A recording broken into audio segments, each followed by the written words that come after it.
bersyukur atas kehadirat Allah SWT karena berkat rahmat dan nikmat-Nya sehingga saya dapat melakukan perekaman video pada kali ini.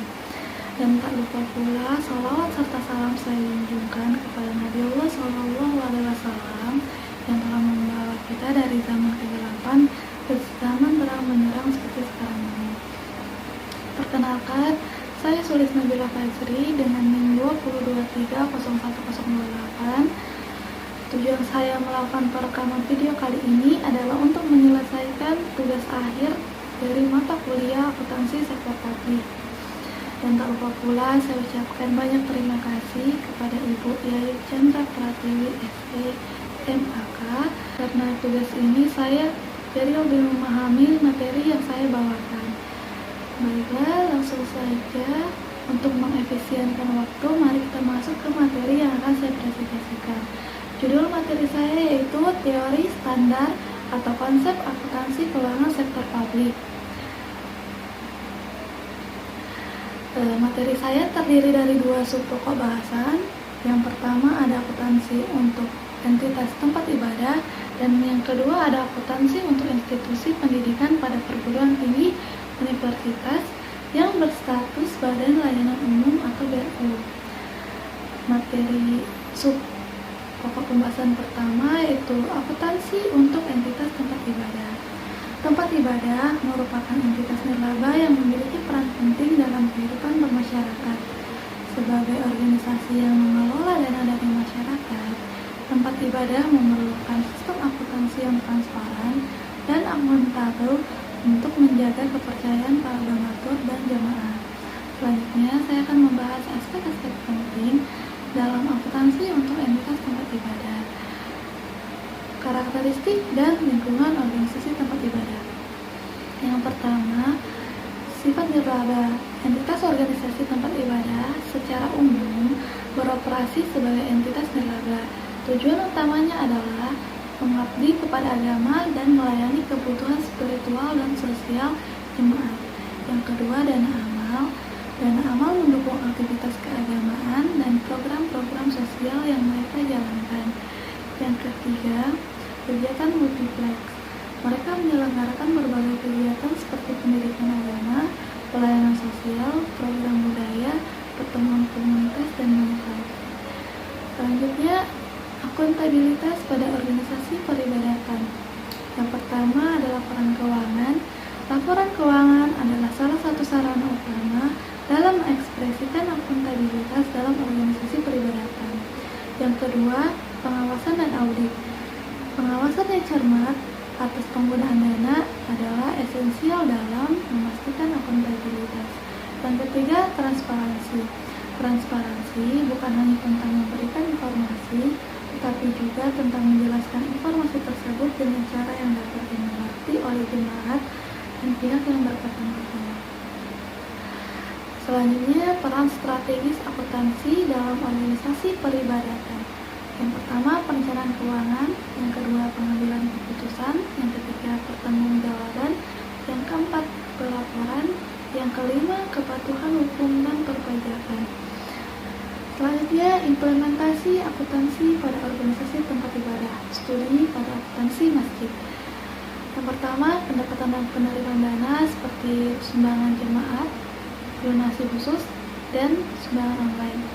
Yang kedua ada pengeluaran dan pengelolaan dana seperti biaya operasional, program dan proyek, dan pembayaran zakat.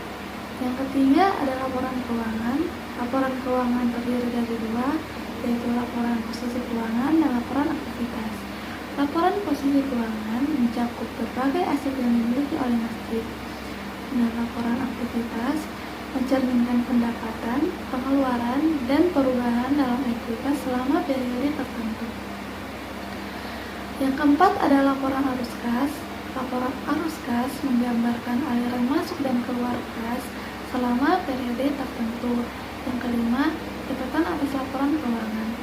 Hal ini mencakup informasi tentang metode akuntansi yang digunakan dan kebijakan akuntansi yang diterapkan. Yang keenam ada pengawasan dan audit seperti komite keuangan masjid dan audit eksternal. Yang ketujuh ada pelaporan dan transparansi seperti pertemuan informasi keuangan situs web, dan komunikasi. Selanjutnya ke pokok pembahasan yang kedua, yaitu akuntansi untuk institusi pendidikan pada perguruan tinggi universitas yang berstatus Badan Layanan Umum atau BLU. Pendidikan tinggi diartikan sebagai pendidikan yang dilaksanakan setelah pendidikan menengah yang mencakup program diploma, sarjana, magister, spesialis, dan doktor yang diselenggarakan oleh perguruan tinggi. Nomor 23 tahun 2005 tentang pengelolaan keuangan Badan Layanan Umum Daerah.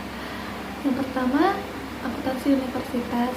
Akuntansi universitas adalah proses yang terdiri dari identifikasi, pengukuran, dan pelaporan informasi ekonomi universitas yang berguna dalam penilaian dan pengambilan keputusan mengenai usaha atau kegiatan universitas.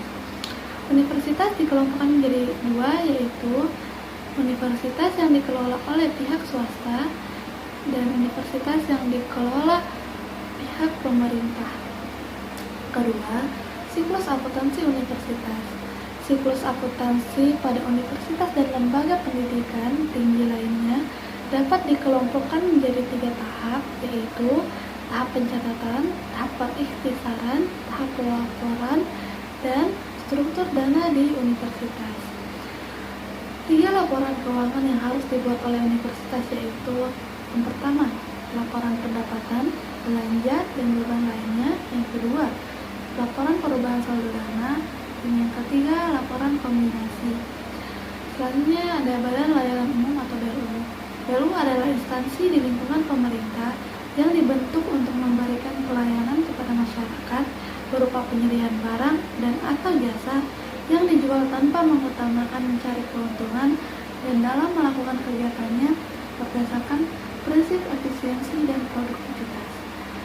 Selanjutnya, akuntansi Badan Layanan Umum BLU Universitas. Yang pertama, penyusutan laporan keuangan.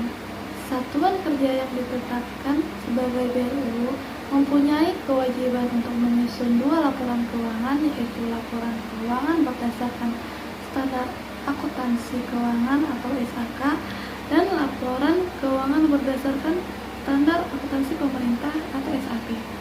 Akuntansi dan pelaporan keuangan BLU yang berdasarkan SAK sesuai yang diterbitkan oleh Asosiasi Profesi Akuntansi Indonesia. Laporan keuangan tersebut terdiri dari laporan aktivitas, neraca, laporan arus kas, dan catatan atas laporan keuangan. Sedangkan laporan keuangan BLU yang berdasarkan SAP terdiri dari laporan realisasi anggaran, neraca, dan catatan atas laporan keuangan. Selanjutnya, akuntansi laporan keuangan BLU berdasarkan SAP. Yang pertama, pendapatan. Pendapatan adalah semua permintaan kas umum negara atau KUM yang menambahkan ekuitas dana lancar dalam periode tahun yang bersangkutan menjadi hak pemerintah dan tidak perlu lagi dibayar kembali oleh pemerintah. Yang kedua, aset. Aset adalah sumber daya ekonomi yang dimiliki dan atau dikuasai BLU yang timbul akibat transaksi atau peristiwa di masa lalu dan dari mana manfaat ekonomi di masa yang akan datang dapat diukur dalam satuan uang. Selanjutnya saya akan membaca kesimpulan dari materi ini. Jadi kesimpulannya adalah akuntansi merupakan faktor penting dalam pengelolaan keuangan organisasi baik untuk tempat ibadah maupun universitas. Akuntansi dalam organisasi tempat ibadah merupakan faktor dalam menjaga transparansi, efisiensi, dan keberlanjutan. Karakteristik unik dan lingkungan organisasi peribadatan mempengaruhi pihak akuntansi. Implementasi akuntansi melibatkan penunjukan akuntan, sistem akuntansi yang sesuai, pelaporan yang transparan, dan pemantauan evaluasi rutin. Dalam konteks universitas, akuntansi melibatkan proses identifikasi, pengukuran, dan pelaporan informasi ekonomi untuk pengambilan keputusan, terutama melalui sistem BLU atau Badan Layanan Umum yang menerapkan prinsip efisiensi dan produktivitas. Penerapan sistem akuntansi koordinasi yang baik, memastikan transparansi, efisiensi, dan keberlanjutan organisasi dalam mengelola sumber daya keuangan untuk mencapai tujuannya, dengan tetap memperhatikan standar pelaporan yang berlaku seperti SAK dan SAP. Sekian presentasi dari saya, kurang dan lebihnya mohon dimaafkan. Sekian dan terima kasih. Wassalamualaikum warahmatullahi wabarakatuh.